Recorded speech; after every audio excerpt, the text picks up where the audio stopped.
Welcome back everyone. Last test में मतलब 100 number के टेस्ट में क्वेश्चन नंबर 30 तक हो चुका था। ये है क्वेश्चन नंबर 101। ठीक है, तो जो 30वें नंबर का प्रश्न था वो कोशिका का पावर हाउस था। अब देखेंगे इसमें हम 31 से लेकर 50 तक 20 प्रश्न इंपॉर्टेंट। चलिए स्टार्ट करते हैं। ये टेस्ट सीरीज़ यूपीपीएससी पीसीएस के लिए चल रही है और किसी भी स्टेट के पीसीएस के लिए सीरीज़ इंपॉर्टेंट है। और जो 24 तारीख को यूपीएससी सिविल सर्विसेज का एग्ज़ाम होने वाला है उसके लिए भी इम्पोर्टेंट है कि सारे के सारे प्रश्न बढ़िया लेवल है। तो अगला प्रश्न यानी 31 नंबर का प्रश्न, नंबरिंग कंटिन्यू ही रखेंगे। निम्नलिखित कथनों में से कौन सा कथन सही नहीं है? दो कथन यहाँ पर, कथन एक कथन दो। आईने अकबरी 14वीं शताब्दी का एक विस्तृत ऐतिहासिक और प्रशासनिक दस्तावेज है। यह अकबर के शासनकाल के इतिहास अकबरनामा का पहला और सबसे महत्वपूर्ण खंड है। देखिए, आईने अकबरी अकबर के शासनकाल के इतिहास अकबरनामा का तीसरा और सबसे महत्वपूर्ण खंड है। ये याद रखना, इसको ये पूछ लेता है कि तीसरा है कौन सा है, दूसरा है। तो तीन है, तीन में से तीसरा है, पहला नहीं है। और आईने अकबरी 14वीं शताब्दी का नहीं है, ये भी गलत है। तो और गलत ही अपने को बताना है, तो दोनों के दोनों गलत हैं, सी है इसका आंसर। आईने अकबरी जो है वो 16वीं शताब्दी का एक विस्तृत ऐतिहासिक और प्रशासनिक दस्तावेज है, जिसे मुगल सम्राट अकबर के दरबारी कवि या इतिहासकार अबुल फजल ने फारसी भाषा में लिखा था। यह अकबर के शासनकाल के इतिहास अकबरनामा का तीसरा और सबसे महत्वपूर्ण खंड है। ठीक है, तीसरा है, तीसरी जिल्द है ये। तो दोनों के दोनों इनकरेक्ट है, इनकरेक्ट ही बताना था अपने को।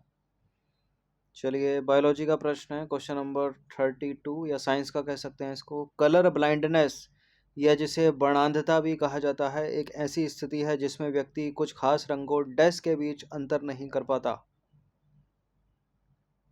इमेज से आपको पता चल जाएगा आंसर। देखिए, रेड है एक, तो रेड है, ग्रीन है, रेड ग्रीन और ब्लू, यानी लाल हरा या नीला में जो है भेद नहीं कर पाता कलर ब्लाइंड व्यक्ति। अगर कोई कलर ब्लाइंड स्टूडेंट का सिलेक्शन हो गया है तो रेलवे में नहीं जा सकता, ठीक है, पुलिस में भी नहीं जा सकता और आर्मी की सेवाओं में भी नहीं जा सकता वो। ठीक है, मेडिकल में बाहर छाड़ दिया जाएगा। कलर ब्लाइंडनेस जिसे वर्णांधता भी कहा जाता है एक ऐसी स्थिति है जिसमें व्यक्ति कुछ खास रंगों जैसे कि लाल हरा या नीला के बीच अंतर ही नहीं स्पष्ट कर पाता वो। यह तब होता है जब आँखों के रेटिना में मौजूद रंग पहचानने वाली कोशिकाएं, जिन्हें कोन्स कहते हैं, ठीक से काम नहीं करती। ठीक है, पता चला रेड सिग्नल देना है, ये ग्रीन को पहचानना है, तो पता ही नहीं कर पा रहा रेड है ग्रीन है। नेक्स्ट क्वेश्चन, निम्नलिखित में से कौन सी कावेरी की प्रमुख सहायक नदियां हैं? कावेरी की सहायक नदियां लक्ष्मण तीर्थ है, अर्कावती भी है, हरंगी भी है, भीमा नहीं है, भीमा कृष्णा की सहायक नदी है। ये सहायक नदियां बड़ी इंपॉर्टेंट है, खासकर पूर्ववाहिनी नदियों की। कावेरी, कृष्णा, गोदावरी, इन तीनों की अलग अलग कर लेना, मिक्स कर करके रखते हैं, बहुत पूछी जाती हैं। तो जहाँ जहाँ चार है उसको हटा दीजिए, 1 2 3, ऑप्शन नंबर ए।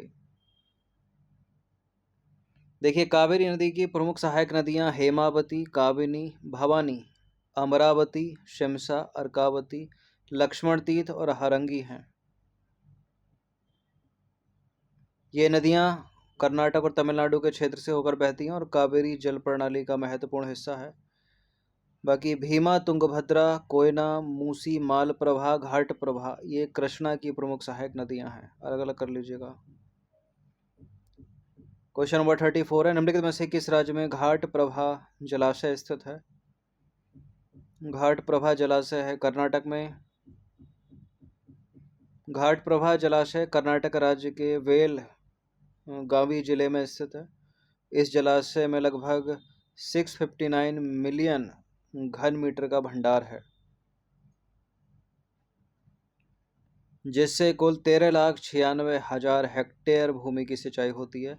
घाट प्रभा नदी कृष्णा नदी की एक प्रमुख सहायक नदी है, ऊपर आपने देख ही लिया होगा।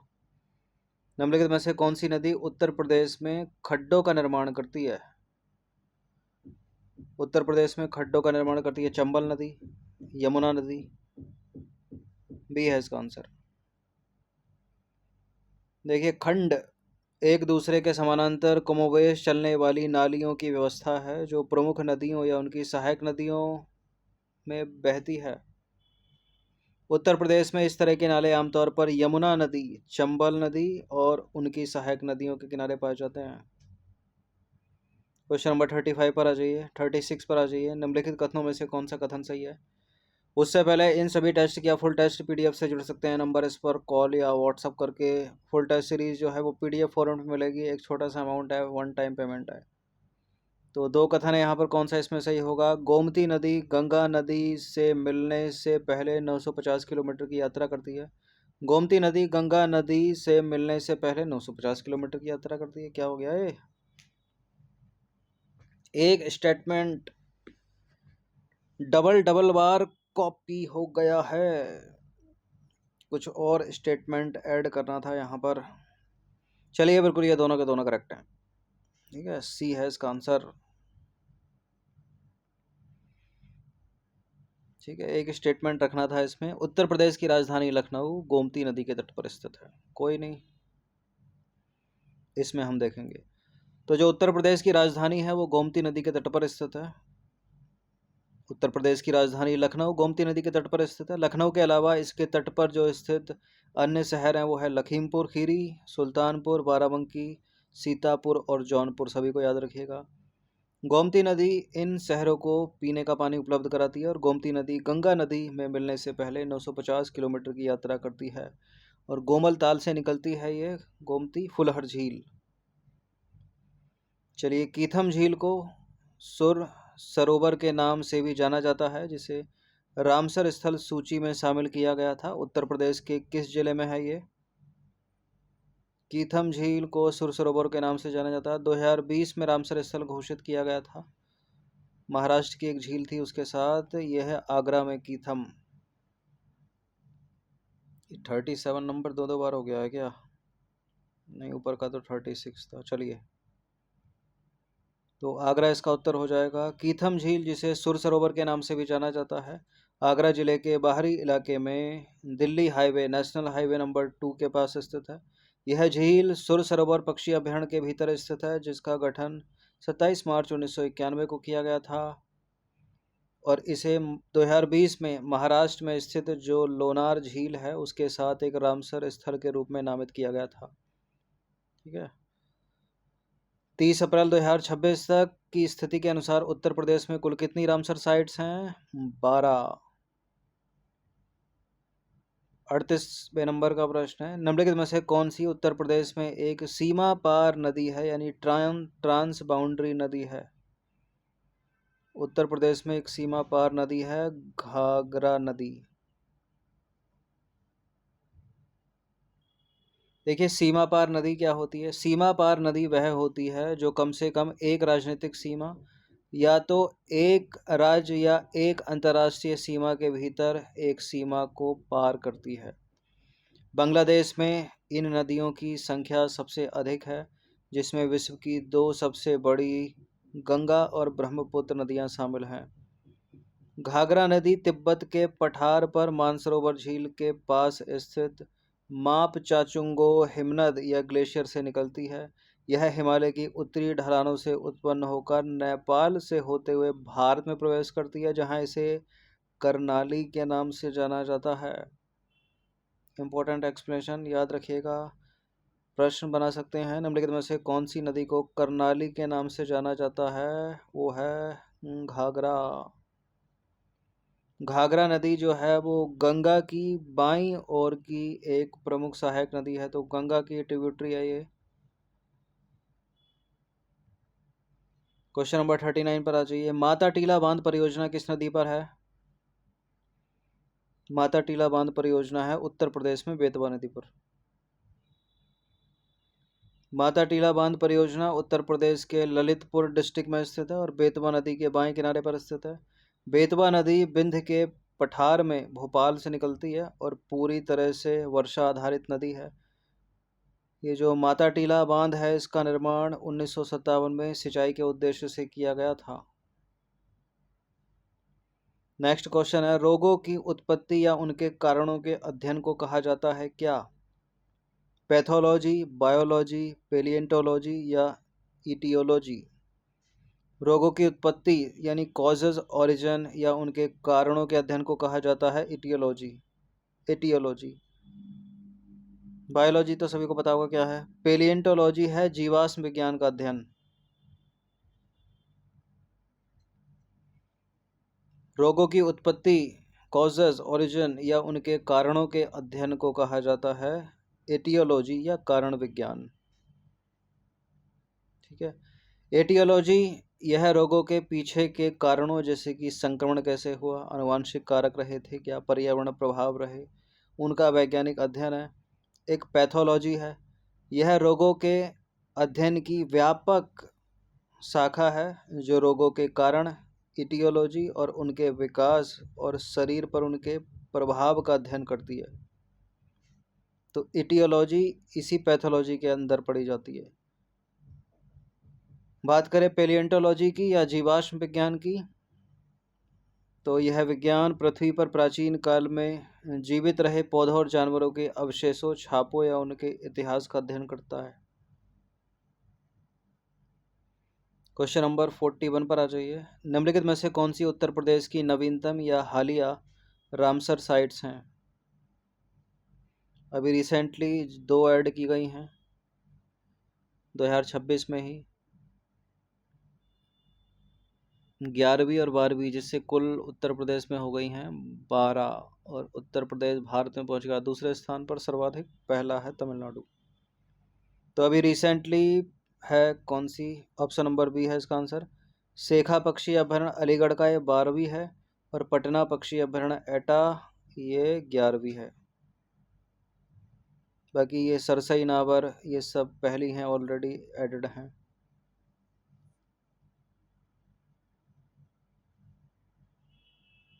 देखिए 21 अप्रैल 2026 तक के आंकड़ों के अनुसार उत्तर प्रदेश में कुल 12 रामसर साइट्स हैं। हाल ही में अलीगढ़ की शेखा झील को 12वीं रामसर साइट के रूप में मान्यता दी गई है। उत्तर प्रदेश देश में दूसरा सबसे बड़ा रामसर साइट वाला राज्य है, पहला तमिलनाडु। ठीक है। उत्तर प्रदेश में इन साइटों का कुल क्षेत्रफल है लगभग 39,700 हेक्टेयर। अब उत्तर प्रदेश की प्रमुख रामसर साइटों को देखें, सारी देख लेते हैं। शेखा झील अलीगढ़ की, ये 12वीं है, नवीनतम, अप्रैल 2026 में एडेड है। पटना पक्षी अभयारण्य एटा का, ये 11वीं है, फरवरी 2026 में एडेड। बखीरा वन्यजीव अभयारण्य संत कबीर नगर में, हैदरपुर वेटलैंड, बिजनौर, मुजफ्फरनगर की सीमा पर। सुर सरोवर या कीथम झील आगरे में है। ठीक है। सरसई नावर इटावा में। और समन पक्षी अभयारण्य मैनपुरी में। समरसपुर पक्षी अभयारण्य रायबरेली में। सांडी पक्षी अभयारण्य हरदोई। नवाबगंज पक्षी अभयारण्य उन्नाव में। पार्वती अरंगा पक्षी अभयारण्य गोंडा में। और ऊपरी गंगा नदी ब्रज घाट से नरोरा तक। ठीक है। और 12वीं है, ये यहाँ पहुँच गई, इसको नीचे लाना था। ठीक है। तो 12 हैं। उत्तर प्रदेश में 1.2 लाख से अधिक आर्द्रभूमि क्षेत्र हैं जो राज्य के भौगोलिक क्षेत्र का लगभग 5.16% कवर करते हैं। क्वेश्चन नंबर 42 पर आ जाइए। हर्मिट ऑफ शिमला किसे कहा जाता है? धर्मशाला, कसौली, मैक्लोडगंज या एओ ह्यूम? हर्मिट ऑफ शिमला कहा जाता है एओ ह्यूम को। बी है इसका आंसर। देखिए एओ ह्यूम पूरा नाम है एलन ऑक्टेवियन ह्यूम को हर्मिट ऑफ शिमला कहा जाता है। वे भारतीय राष्ट्रीय कांग्रेस के संस्थापक थे और शिमला में बस जाने के बाद उनके त्यागी, एकांतवासी और योगी जैसे स्वभाव के कारण उन्हें कहा जाता है hermit of Shimla. Question number 43 पर आ जाइए। हिमालय की दून घाटियाँ किसके बीच स्थित हैं? इंपॉर्टेंट है। यह है हिमालय, सबसे ऊपर का है महान हिमालय, ये बीच वाला है। लघु हिमालय और सबसे नीचे वाला है शिवालिक हिमालय। ये सबसे प्राचीन है, ये सबसे नवीन है। ठीक है। इसको महान हिमालय या हिमाद्री भी कहा जाता है। इसको कहा जाता है शिवालिक हिमालय या बाह्य हिमालय। और ये बीच वाला है मध्य हिमालय, लघु हिमालय या हिमाचल हिमालय भी यही है। अब दून घाटियाँ उत्तराखंड में है। अगर आपने वर्ल्ड मैप भी देखा हो भूगोल में, तो हिमाचल प्रदेश के नीचे उत्तराखंड है, ऊपर हिमाचल प्रदेश है। तो इस तरह से याद कर लो। जो मध्य हिमालय है वो शिवा मध्य हिमालय जो है वो हिमाचल हिमालय है, या लघु हिमालय भी इसको बोला जाता है। और नीचे है शिवालिक हिमालय, तो यहाँ है उत्तराखंड। और यहीं है दून घाटियाँ। और दून घाटी में ही जो उत्तराखंड की राजधानी देहरादून है वो बसी है। तो लघु हिमालय और शिवालिक के बीच स्थित है ये दून घाटियाँ। सी है इसका आंसर। इस तरह से याद रखना। देखिए दून जो है अनुदैर्ध्य घाटियाँ हैं जो यूरेशियन प्लेट और भारतीय प्लेट के तह के परिणाम स्वरूप टकराने से बनी है। लघु हिमालय और शिवालिक के बीच बनते हैं ये घाटियाँ। हिमालय की नदियों द्वारा पारित मोटे जलोढ़ के साथ जमा हुई हैं। दून घाटी भारतीय राज्यों उत्तराखंड, हिमाचल प्रदेश और हरियाणा में शिवालिक पहाड़ियों और लघु हिमालय या मध्य हिमालय या हिमाचल हिमालय के भीतर एक असमान रूप से चौड़ी लंबी घाटी है। घाटी के भीतर उत्तराखंड राज्य की राजधानी देहरादून शहर है। चलिए, केसर, बादाम, अखरोट और सेब की खेती के लिए प्रसिद्ध है। रेगुर मिट्टी, करेबा मिट्टी, जलोढ़ मिट्टी, लेटराइट मिट्टी। इसका उत्तर है करेबा, ऑप्शन नंबर बी। कपास की खेती के लिए रेगुर या काली मिट्टी। देखिए जो करेबा है वो कश्मीर घाटी में पाए जाने वाली झील निर्मित उपजाऊ मिट्टी के निक्षेप हैं, जिन्हें स्थानीय कश्मीरी भाषा में बुद्र भी कहा जाता है। ये ऊंचे पठार या टीले के रूप में होते हैं जो लाखों साल पहले पीर पंजाल के उत्थान से बनी झील के सूखने से बने हैं। ये केसर, बादाम, अखरोट और सेब की खेती के लिए प्रसिद्ध हैं। संरचना की बात करें, इन निक्षेपों में मिट्टी, गाद, रेत, बजरी और लोह शामिल है। कृषि, यह विश्व प्रसिद्ध कश्मीरी केसर यानी जाफरान, सेब, बादाम और अखरोट की खेती के लिए सबसे उपयुक्त मिट्टी मानी जाती है। चलिए, ये प्रश्न आ गया इकोनॉमिक्स का। मुद्रास्फीति यानी इन्फ्लेशन को कम करने का तरीका नहीं है।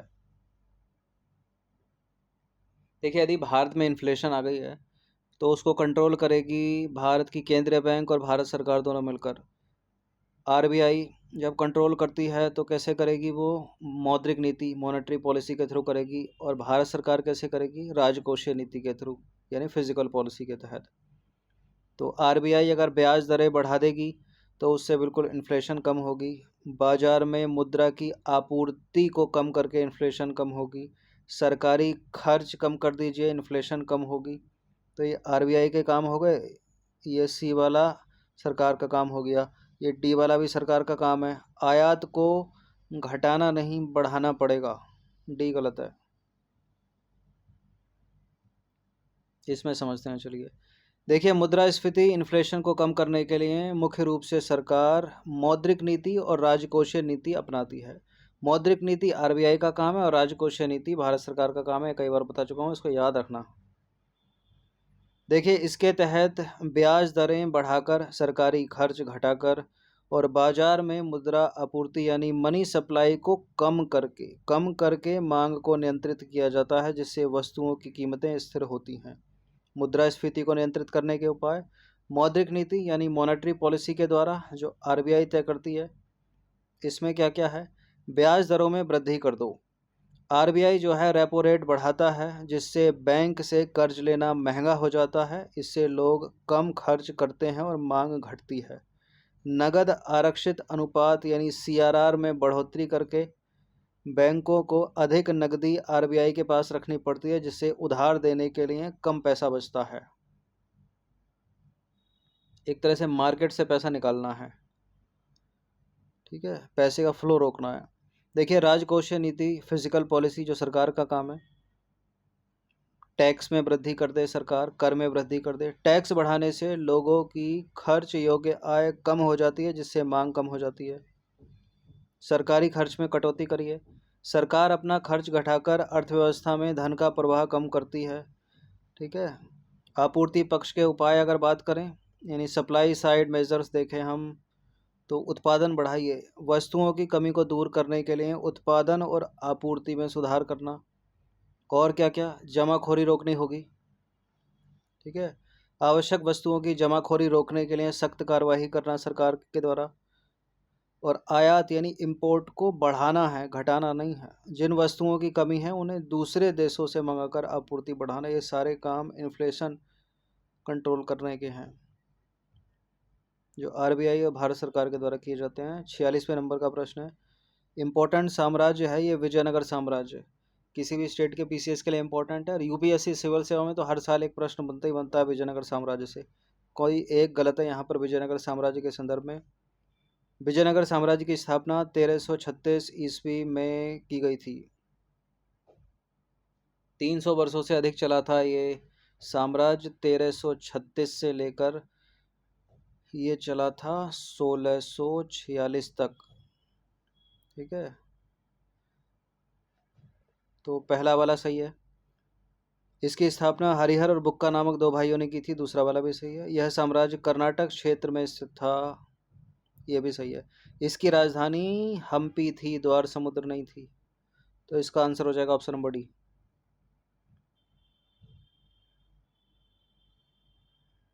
ये सारे बुलेट पॉइंट्स हैं, याद रखने चाहिए विजयनगर साम्राज्य के संबंध में। विजयनगर साम्राज्य की स्थापना 1336 ईस्वी में की गई थी। यह स्थापना हरिहर और बुक्का नामक दो भाइयों ने की थी। हरिहर यानी हरिहर राय प्रथम और बुक्का राय प्रथम।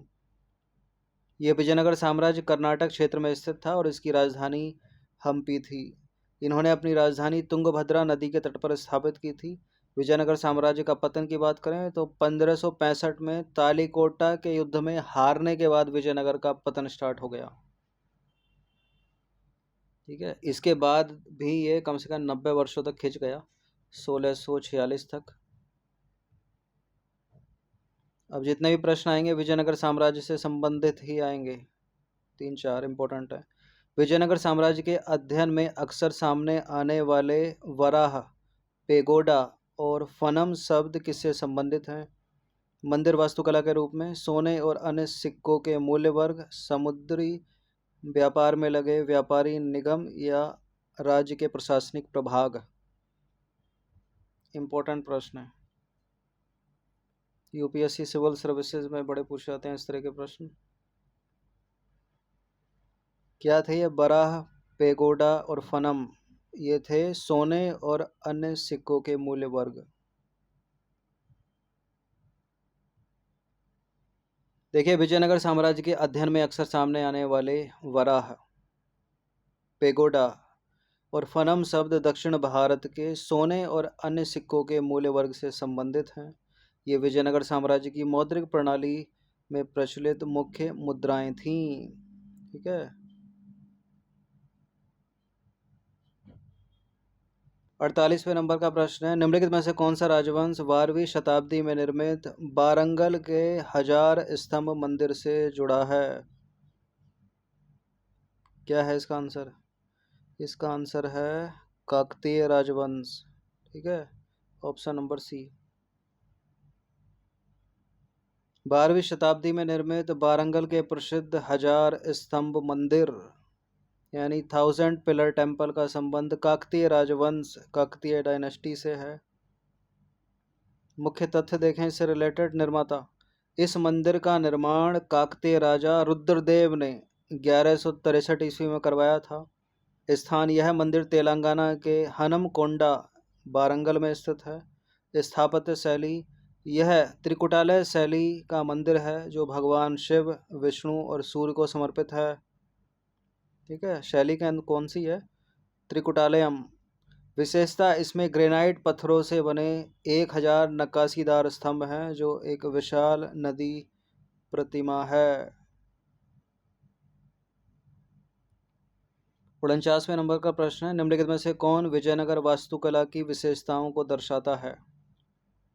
विजयनगर वास्तुकला की विशेषताओं को दर्शाता है राय गोपुरम, अम्मान तीर्थ, कल्याण मंडपम, मोर्टार का प्रयोग। नीचे दिए गए कूट की सहायता से सही उत्तर का चुनाव कीजिए। चारों भी सही हो सकते हैं क्योंकि डी में 1 2 3 4 है। देखिए बिल्कुल विजयनगर वास्तुकला की विशेषताओं को दर्शाता है राय गोपुरम। ये मंदिर के प्रवेश द्वार होते थे। अम्मान तीर्थ, देवता की जो पत्नी होती थी उसको अम्मान कहा जाता था, उसके लिए एक प्राइवेट टेम्पल होता था, पर्सनल मंदिर होता था। कल्याण मंडप, विवाह समारोह का स्थान। और मोर्टार का प्रयोग, जो भवन निर्माण होता था उसमें मोर्टार, मोर्टार यानी चूना और अन्य पदार्थों को मिक्स करके उसको चिपकाने के लिए जो घोल बनेगा वो है मोर्टार। तो वो सारे के सारे सही हो गए। 1 2 3 4 डी। विजयनगर वास्तुकला की विशेषताएं, राय गोपुरम, ये मंदिर परिसर के विशाल और भव्य प्रवेश द्वार होते थे जो राजाओं की शक्ति को प्रदर्शित करते थे। अम्मान तीर्थ, मुख्य मंदिर के अलावा देवता की पत्नी अम्मान के लिए अलग से छोटा मंदिर या तीर्थ जोड़ा गया। कल्याण मंडप की बात करें तो यह एक विस्तृत मंडप होता था जिसमें अलंकृत स्तंभ होते थे, जिसका उपयोग देवताओं के विवाह समारोह के लिए किया जाता था। और चौथा कौन सा बच गया? मोर्टार का प्रयोग, मंदिर और अन्य इमारतों के निर्माण में पत्थरों को जोड़ने के लिए मोर्टार यानी चूना और अन्य सामग्री का उपयोग किया जाता था, जो एक नई तकनीक थी। चलिए 50वां प्रश्न, ये भी विजयनगर साम्राज्य से ही संबंधित है। विजयनगर साम्राज्य के संबंध में निम्नलिखित कथनों पर विचार करेंगे। दो कथन है, कौन सा इसमें सही होगा? दक्कन के सुल्तानों को अश्वपति या घोड़ों का स्वामी कहा जाता था। राय को नरपति या लोगों का स्वामी कहा जाता था। करेक्ट है दोनों, या ऊपर का नीचे नीचे का ऊपर करें? दोनों के दोनों करेक्ट हैं ये, तो बी है इस बार आंसर। विजयनगर साम्राज्य के संबंध में दोनों कथन सत्य हैं। कथन एक सत्य है, विजयनगर की परंपराओं में दक्कन के सुल्तानों को अश्वपति या घोड़ों का स्वामी कहा जाता था। और दूसरा भी सही है, विजयनगर के शासकों को नरपति या लोगों या मनुष्यों का स्वामी कहा जाता था। थोड़ा और जानिए विजयनगर के बारे में। विजयनगर साम्राज्य 1336 से 1646 ईस्वी, ठीक है। मुख्य रूप से ये जो साम्राज्य था विजयनगर साम्राज्य, वो 4 राजवंशों ने शासन किया था इस पर, जिन्होंने दक्षिण भारत में हिंदू संस्कृति की रक्षा की। कौन है वो 4 वंश या राजवंश? और इसी क्रम में याद रखिएगा, संगम, सालुब, तुलुब, अरबिडू, ठीक है। संगम वंश 1336 से 1485, यह पहला और संस्थापक वंश था जिसे हरिहर और बुक्का ने स्थापित किया था। सालुब 1485 से 1505, नरसिंह सालुब द्वारा स्थापित, यह दूसरा वंश था। और तुलुब 1491 से 1570, इस वंश के सबसे प्रसिद्ध शासक जो है कृष्णदेव राय थे। और अरबिडो की बात करें 1570 से 1646, यह विजयनगर का अंतिम राजवंश था।